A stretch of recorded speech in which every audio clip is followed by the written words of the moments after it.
it becomes after a while a slippery slope where people are just having the computer tell them everything to do. Every step of their lives ends up becoming micromanaged to an extent.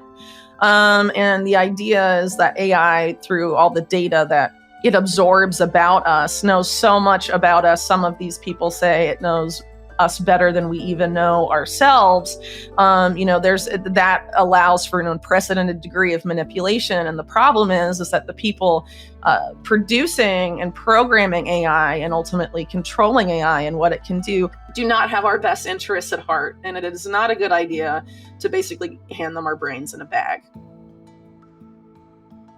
In this video interview, independent writer and investigative journalist Whitney Webb provides details on the hidden agenda of global authorities dedicated to ending human autonomy. She explains that AI is the current tool of choice to erode human cognitive capability and ultimately lead us to a world where we cannot do anything on our own.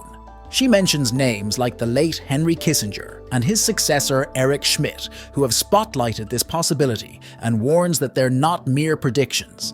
She believes these plans are already in motion, and worse, that the last hope for resistance, Bitcoin, is currently being co-opted to ultimately serve this purpose. She sheds light on how the Bitcoin ETFs, CBDCs, and big banks are all related. Let's dive in as she discusses all the details. It's only going to get more insane because they're trying to put AI in charge of the internet, and not just in charge of censoring what's on the internet, but also having AI make the lion's share of online content. So supposedly by 2025, generative AI like ChatGPT is going to produce like 96 or something % of everything you read online, which means their mainstream media journalists are going to be like completely replaced.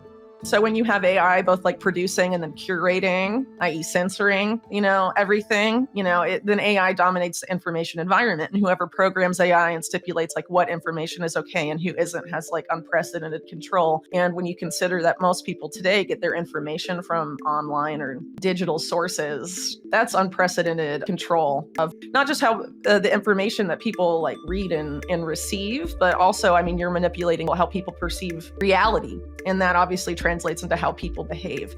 And actually, Henry Kissinger and the guy that he named as his heir, which is Eric Schmidt, the former Google CEO, wrote a book on AI explicitly about that and how AI is basically going to control how we perceive reality by taking control of online content in its entirety. And that us becoming increasingly dependent on AI for everything is going to cognitively diminish people so that we won't be able to perceive reality or make sense of anything without AI doing it for us.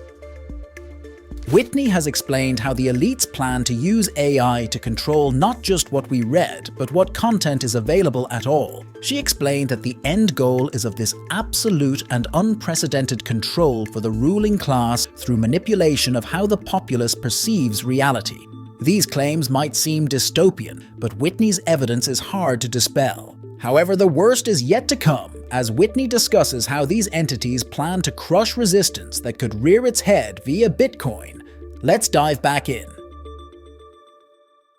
Well, I definitely think Bitcoin has the potential to be a tool for financial freedom, but I think there's major efforts well underway to co-opt that to serve the same agenda. And so I think people in the Bitcoin space that want it to be a tool for financial freedom need to get wise to those efforts to co-opt and resist. Because it's either a tool of financial freedom or it's not. If you cede enough territory and let them like completely dollarize Bitcoin and turn it into like a tool of US empire to keep the dollar afloat and keep dollar hegemony going forever and ever and ever, are saying it's a flaw in Bitcoin that you can't put dollars easily on Bitcoin and all of this.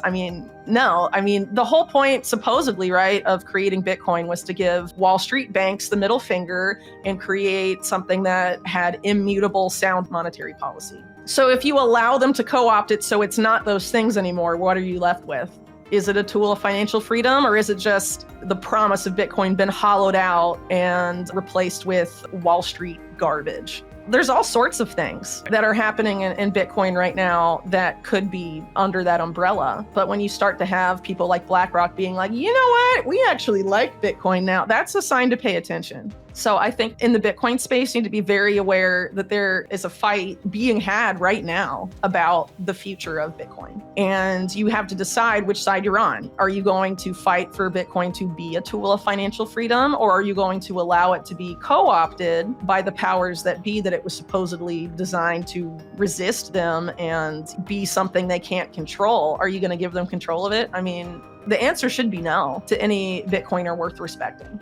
I think people need to get their head straight and be like, if Bitcoin is going to be a tool for financial freedom, and if I want the reasons I got into Bitcoin to still be Bitcoin in a few years, I need to think about how I can help that happen, because they're coming for it and they're going to turn it into something else unless people in the Bitcoin space start doing stuff. And that's not to say no one's doing anything, because people are, but there needs to be more awareness of this in the space, and people need to decide which camp they're in. And I think it needs to be culturally unpopular in the Bitcoin space to serve the co-opt agenda and make it a tool of Wall Street and global empire. You're either on the side of those guys or you're on the side of freedom and the public.